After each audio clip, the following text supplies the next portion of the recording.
Hello everyone, welcome to the another part of refraction through a prism. इसके जो first part है उसके अंदर हमने क्या निकाला था, calculation of angle of deviation. हमने एंगल ऑफ डेविएशन डेल की वैल्यू निकाली थी। बट इस पार्ट के अंदर हमें क्या निकालना है, डेल एम निकालना है। डेल एम क्या होगा हमारे पास यहाँ पे, मिनिमम डेविएशन। ठीक है, इस पार्ट के अंदर हमने मिनिमम डेविएशन निकालनी है और वो जो मिनिमम डेविएशन का फॉर्मूला होगा उसे हम बोलेंगे प्रिज्म फॉर्मूला। सारी फिगर सेम है। हमने यहाँ पे प्रीवियस जो टॉपिक था, प्रीवियस पार्ट में हमने यहाँ पे डेल वैल्यू ली थी, बट हमें यहाँ पे क्या चाहिए, मिनिमम चाहिए डेविएशन। तो यहाँ पे हमने डेल को क्या ले लिया, एम, डेल एम लिया, जो किसको डिनोट करेगा, मिनिमम डेविएशन को डिनोट करेगा। हमने जो प्रीवियस रिजल्ट्स निकाले थे उन्हीं को ही हम यूज करेंगे फर्दर। हमने एक रिजल्ट लिया था वहां पे, del is equals to I1 plus I2 minus A. ये हमारा एक रिजल्ट उसमें आया था, ये हमारा रिजल्ट आया था प्रीवियस टॉपिक के अंदर। यहाँ पे हमने ये पिछले वीडियो में हमने निकाला था डेविएशन, यहाँ पे हमने निकालना है मिनिमम डेविएशन। तो मिनिमम डेविएशन को निकालने के लिए हम क्या करेंगे, इस डेल को रिप्लेस कर देंगे डेल मिनिमम के साथ। If del is equals to del minimum, हमने क्योंकि मिनिमम डेविएशन की वैल्यू निकालनी है तो हमें यहाँ पे क्या निकालेंगे, डेल मिनिमम। सेकेंडली हमारे पास हमने एक बात वहां पे बोली थी कि ये जो फॉर्मूला है, हमारे पास जो रिजल्ट आया था उसमें हमने बोला था इस फॉर्मूले में कि अगर हमें I1 और I2 की वैल्यू पता चल जाती है तो वहां से हम क्या कर सकते हैं, R1 और R2 की वैल्यू निकाल सकते हैं और उसी के कोरस्पॉन्डिंग हमें जो है वो रिजल्ट्स मिलने शुरू हो जाएंगे। तो यहाँ पे हमने क्या कर लिया, अब इस डेल को डेल मिनिमम पुट कर लिया। जब इसे हम डेल मिनिमम पुट करेंगे तो हमने यहाँ पे कंसीडर कर लिया as I1 is equals to I2 is equals to I। अगर ये हमारे पास होता है so R1 is equals to R2 is equals to R। ये हमने कंसीडरेशन ली है। इस कंसीडरेशन को हमने क्या करना है, प्रीवियस रिजल्ट्स के अंदर यूज करना है। जब हम इसे equation number A is equals to, हमारे पास एक इक्वेशन आई थी A is equals to R1 plus R2। आपने इस इक्वेशन को जो भी नेमिंग दिया है उसे आप नेमिंग के थ्रू क्या कर सकते हैं, इस इक्वेशन के अंदर ये वैल्यूज को सब्स्टिट्यूट कर सकते हैं। जब आप यहाँ पे R1 और R2 की जगह पे R वैल्यू डालेंगे तब हमें यहाँ पे रिजल्ट क्या मिलेगा, A is equals to 2R मिल जाएगा। R1 की जगह पे R डालेंगे, R2 की जगह पे R डालेंगे तो आंसर क्या मिलेगा, 2R। यहां से अगर हम R की वैल्यू निकालेंगे तो R हमें क्या मिलेगा, A/2। ये हमें वैल्यू मिलेगी R की।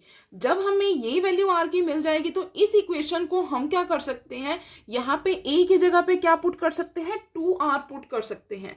या फिर आप ये बोल सकते हो ये I1 और I2 की जगह पे हम क्या कर सकते हैं, यहाँ पे भी हमने ये लिया है, हमने यही इक्वेशन दोबारा से ली, del is equal to I1 plus I2। इसी ही इक्वेशन को मैं फर्दर प्रोसीड कर रही हूँ। यहाँ पे हमें क्या मिलेगा, अगर हम I1 और I2 को I पुट कर देते हैं, I प्लस I क्या हो जाएगा, 2I। 2I माइनस A, हमें ये क्या मिलेगी, वैल्यू मिलेगी। अब यहां से हमें क्या मिल रहा है, देखो ये जो A था हमारा, अब यहां से हमें क्या देखो मिलेगा, यहाँ पे हमारे पास जो वैल्यू थी, हमने क्या बोला था कि हम डेल को क्या लेके चलेंगे, डेल मिनिमम लेके चलेंगे। तो यहाँ पे हमें क्या पुट करना पड़ेगा, del minimum. Del minimum is equal to 2I minus A। ये हमारे पास वैल्यू आएगी किसकी, डेल मिनिमम की, मीन्स मिनिमम डेविएशन की।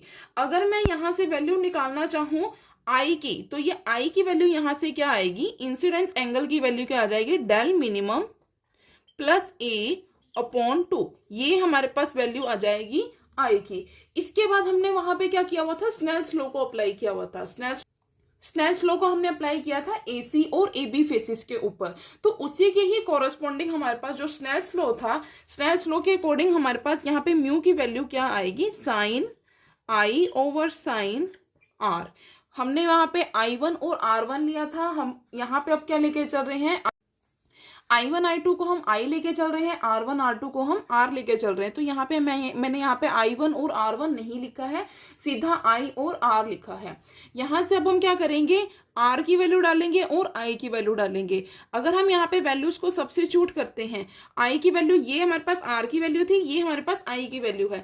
हमने सिंपली क्या करना है, यहाँ पे वैल्यूज को सब्स्टिट्यूट करना है, del minimum plus A over 2 over sine A/2, ये हमारे पास वैल्यू आएगी किसकी, रिफ्रैक्टिव इंडेक्स की वैल्यू आ जाएगी। ठीक है, ये हमारे पास वैल्यू आ जाएगी रिफ्रैक्टिव इंडेक्स। इस तरह से हम क्या कर सकते हैं, मिनिमम डेविएशन के थ्रू हम क्या कर सकते हैं, बाकी सारे जो फॉर्मूलाज है उसे मिनिमम डेविएशन की फॉर्म में लेके आ सकते हैं। ये जो फॉर्मूला हमारे पास आया है रिफ्रैक्टिव इंडेक्स का, इसे हम क्या बोलते हैं, प्रिज्म फॉर्मूला भी बोलते हैं। ठीक है, ये जो हमारे पास फॉर्मूला आया है म्यू इज इक्वल्स टू, ये जो भी वैल्यू है इसे हम क्या बोलते हैं, प्रिज्म फॉर्मूला बोलते हैं। ठीक है, उसके बाद अब हम करते हैं इसका थर्ड पार्ट, जिसका नाम होगा एंगल ऑफ मैक्सिमम डेविएशन। ठीक है, ये हमारा था angle of minimum deviation. Next हम जो करेंगे वो क्या होगा, एंगल ऑफ मैक्सिमम डेविएशन। उसके अंदर आपका थोड़ा सा थ्योरेटिकल पार्ट है, ग्राफ दिया हुआ है उसके अंदर, सिर्फ आपको उसको समझने की थोड़ी सी नीड होगी। इसमें इतना कोई हार्ड एंड फास्ट आपको कोई रूल नहीं लगाना पड़ेगा। तो यहाँ पे हम क्या निकालेंगे, एंगल ऑफ मैक्सिमम डेविएशन। इसके अंदर जो ग्राफ यूज होगा हमारा, वो क्या यूज होगा, इस तरह से हमने ग्राफ स्टडी करना है आई के बीच में और डेल के बीच में। जो ग्राफ होगा वो होगा कुछ इस तरह से। ठीक है, यहां से आपको थोड़ा सा बेंडिंग दिखानी पड़ेगी, थोड़ी सी ज्यादा, इस तरह से। ये 2 पॉइंट्स हमारे पास जो आएंगे वो किसको दिखाएंगे, मैक्सिमम डेविएशन को। ये आप प्रीवियस भी कर चुके हैं, जो मैंने आपको करवाया था उसमें हमने मिनिमम ये पार्ट देखा था, जिसके अंदर हमारा I1 और I2 दोनों वैल्यूज इक्वल आ रही थी। यहाँ पे अब हमारे पास 2 पार्ट्स आ रहे हैं जो कि क्या दिखा रहे हैं, हमें मैक्सिमम डेविएशन को दिखा रहे हैं। इसको हमने ले लिया है I मिनिमम। ये मिनिमम वैल्यू के ऊपर एक वैल्यू हमें मिलेगी, एक यहाँ पे मैक्सिमम के ऊपर हमें वैल्यू मिलेगी। ठीक है, और ये हमारे पास जो पॉइंट है वो कितना होगा, डेल मैक्सिमम का। ठीक है, क्योंकि हम यहाँ पे क्या निकाल रहे हैं, मैक्सिमम डेविएशन निकाल रहे हैं। उसके बाद अब हम क्या करेंगे, यहाँ पे देखो, इसको समझने के लिए हमें सिर्फ और सिर्फ ये चीज समझनी है कि ये जो 2 पॉइंट्स है हमारे पास, ये क्या है, मैक्सिमम वैल्यू दे रहे हैं उस एंगल की। तो यहाँ पे हमारे पास जो एंगल ऑफ डेविएशन होगी, जो मैक्सिमम वैल्यू होगी, वो हमें 2 मिलेगी। एक होगी I मिनिमम पे और दूसरी क्या होगी, I मैक्सिमम पे वैल्यू होगी। और ये जो हम ये लेके चलते हैं कि ये जो I मैक्सिमम है हमारा, वो कितने पे आ रहा है, 90 डिग्री पे आ रहा है। तो ये जो हमारे पास है वो क्या होगा, एंगल ऑफ इंसिडेंस होगा, जो कितने पर लग रहा है, 90 डिग्री पे लग रहा है।